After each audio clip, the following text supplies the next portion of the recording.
நன்றி அறியாதவர்களுக்கும் துரோகிகளுக்கும் நன்மை செய்கிறது. நன்றி அறியாதவர்களுக்கே அவர் நன்மை செய்வாரானால், துரோகிகளாய் இருக்கிறவர்களுக்கே அவர் நன்மை செய்வாரானால், நீங்களும் நானும் அவருடைய பிள்ளைகளாய் இருக்கிறோம். அவருடைய ரத்தத்தினாலே மீட்டு கொள்ளப்பட்டிருக்கிறோம். அவர் நம்மை அவருடைய சொந்த ரத்தத்தை விலைக்கிரயமாய் கொடுத்து உங்களையும் என்னையும் அவருடைய சொந்த ஜனமாக கர்த்தர் மாற்றி இருக்கிறார். அல்லேலூயா. அதனால பாருங்க, நம்முடைய வாழ்க்கையில நமக்கு தேவன் எத்தனையோ நன்மைகளை செய்திருக்கிறார். தாவீது சொல்லுகிறார், கர்த்தர் எனக்கு நன்மை செய்தபடியா அவரை பாடுவேன்.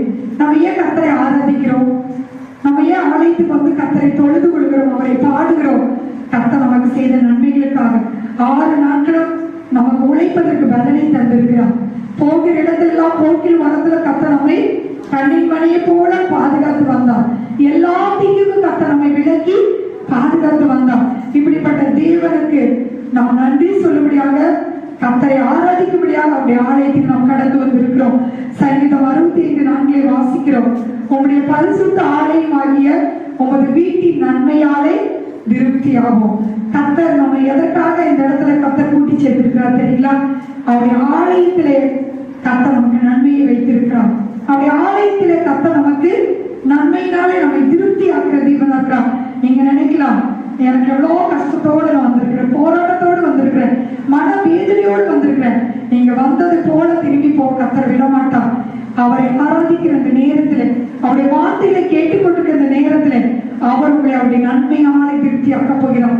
அவருடைய வீட்டின் நன்மையாலே கர்த்தர் உங்களை நிரப்பி அனுப்ப போகிறார். விசுவாசிக்கிறீங்களா? வந்தது போல நீங்க திரும்பி போவதில்லை. வெறுமையாய் வந்திருக்கலாம், குறைவோடு வந்திருக்கலாம், பலவீனத்தோடு வந்திருக்கலாம். ஆனா நீங்க திரும்பி போகும் பொழுது ரெட்டிப்பான நன்மையை கர்த்தர் உங்களுக்கு கொடுத்து அனுப்ப போகிறார். சகரியா 9:12 வாசிக்கிறோம், ரெட்டிப்பான நன்மையை தருவேன், இன்றைக்கே தருவேன். கர்த்தர் பாருங்க, நாளைக்கு கொடுப்பேன் என்று வாக்கு கொடுக்கல, இன்றைக்கே என்று சொல்கிறார்.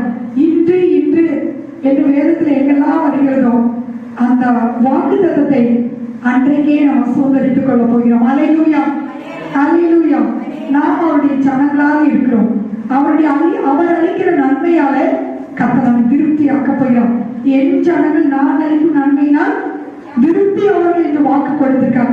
இந்த 7 மாதங்களும் நீங்க போராட்டத்திலேயே வாழ்ந்திருக்கலாம், உபத்திரத்திலேயே வாழ்ந்திருக்கலாம். என் தேவன் எனக்கு கொடுத்த வாக்கு தத்தை என்னுடைய வாழ்க்கையில நிறைவேறவில்லை என்று சொல்லி மனவேதனையோடு வந்து இந்த இடத்துல கர்த்தரை நீங்கள் துதித்துக் கொண்டிருக்கலாம். ஆனால் அவருடைய வார்த்தைகள் மாறாதவர்கள். கர்த்தர் மாறாதவராய் இருக்கிறார். ஆமென். அவர் நமக்கு சொன்னதை செய்யும் அளவு நம்மை கைவிடாத தேவனாய் இருக்கிறார். நம்ம இந்த